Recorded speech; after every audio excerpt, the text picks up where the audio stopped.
Alors là, on est dans les blindés US de la Seconde Guerre mondiale.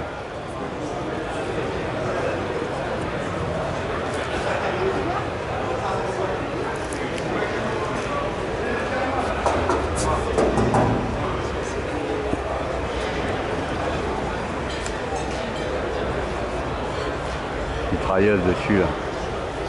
Chouette ça, hein. Oh, et voilà le tank. Alors, tank US de la Première Guerre mondiale, de la Seconde Guerre mondiale. Alors ça c'est pas le premier là, celui-là ils l'ont sorti pour concurrencer un peu les tigres et tout, hein. C'est un engin, hein. À côté c'est costaud quand même, hein.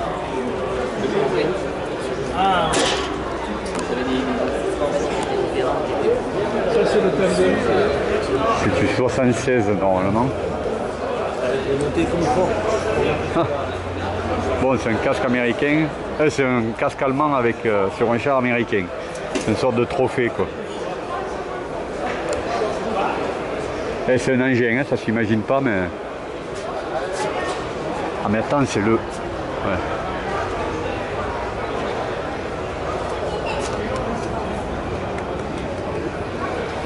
Putain, c'est immense quoi. On a une idée, hein.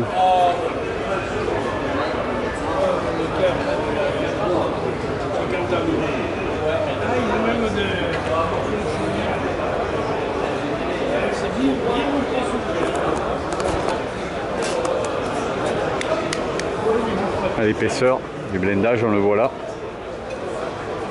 C'est ça quoi. Incliné. Voilà, Jeep classique. Transport de troupes. C'est spécial US Seconde Guerre mondiale.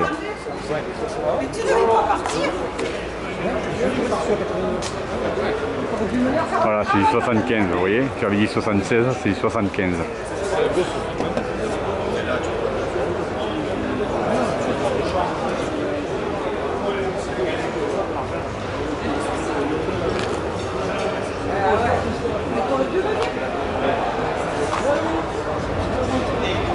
Camion des FFI, Force française de l'intérieur, la résistance,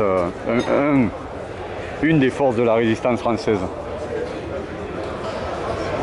Ah, bien sûr le drapeau français et la fameuse croix de Lorraine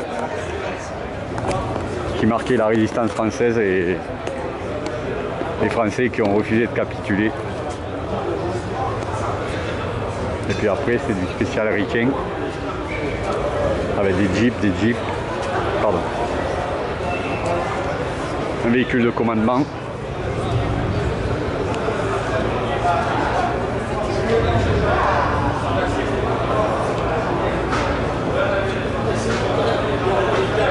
Mais quand même la pièce maîtresse, ça reste le tank.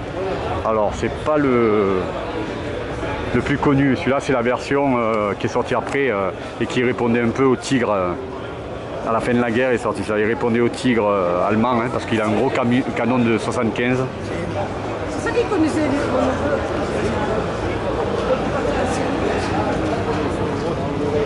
Allez, on change totalement de monde avec les Dactari, les Land Rover. Là, il y en a aussi. Dactari. Dactari.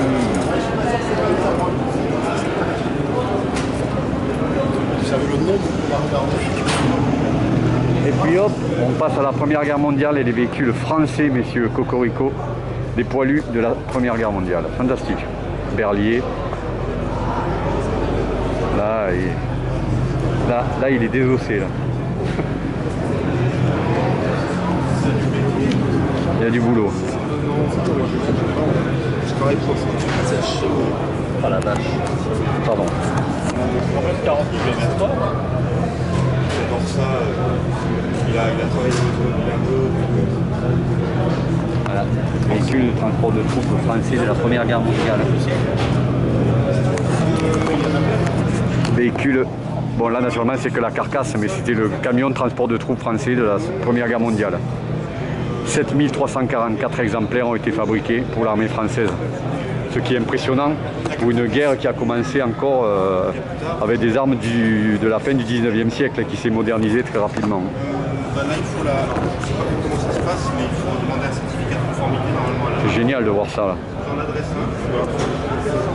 un. Un camion de secours.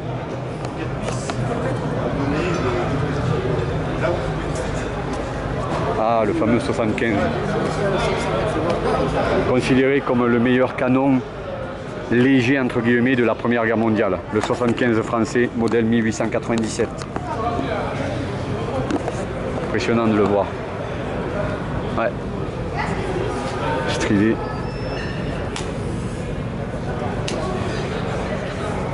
Ça c'était un super canon de l'époque. Ouais. Transport de troupes.